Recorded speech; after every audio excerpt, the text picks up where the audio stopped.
Welcome back, 640. You've got a live look over Niagara Falls, and take a look in the center. You see that rusty old barge? That's what we're talking about this morning. Yeah, millions of visitors pass by every year, some probably wondering how long and why that rusty old barge is there, stuck in the rocks right near the brink of the Horseshoe Falls. It's been there for just about 100 years, and as we find out in this week's Unknown Story, it stands as a monument to the heroics that saved 2 Buffalo men from what appeared to be certain death. It's one of the wonders of the world. As the rainbows emerge from the mist, the beauty of Niagara is unmistakable. What is also obvious, though, is its power. And this rusty old barge sits wedged in place for a century, a constant reminder of that power. On August 6th, 1918, that power turned beauty into terror for 2 Buffalo men.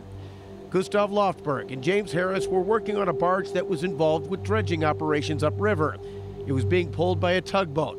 When that tug hit a rocky shoal and sandbar about a half mile up from the falls, the tow cable snapped, sending the barge adrift. As the men on board were living minute to minute, and minutes seemed like hours. They didn't know when the barge was going to break loose and send them to a certain death over the falls. They were hanging on for dear life. They threw an anchor and opened the dump hatch.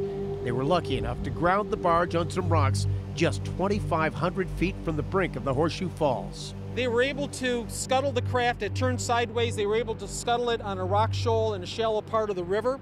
And at that point in time, it was just, it became an immediate rescue effort. The rapids were too strong to send a tug or any other boat out. Waiting and praying and not knowing how long they were going to last. At that point, according to news accounts from the day, the Niagara Falls Fire Department arrived with a life-saving gun.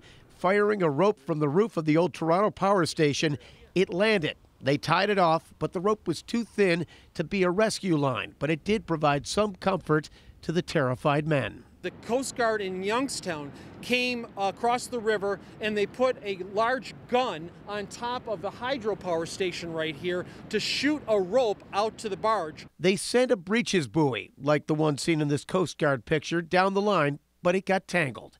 So they waited until morning, and then they called upon a man who knew the Niagara, a man who had saved dozens from it, a daredevil and riverman named Red Hill. And Red Hill climbed upside down, hand over hand, to get to the breeches buoy, untangle it, which he successfully did, came back, just nothing between him and the river.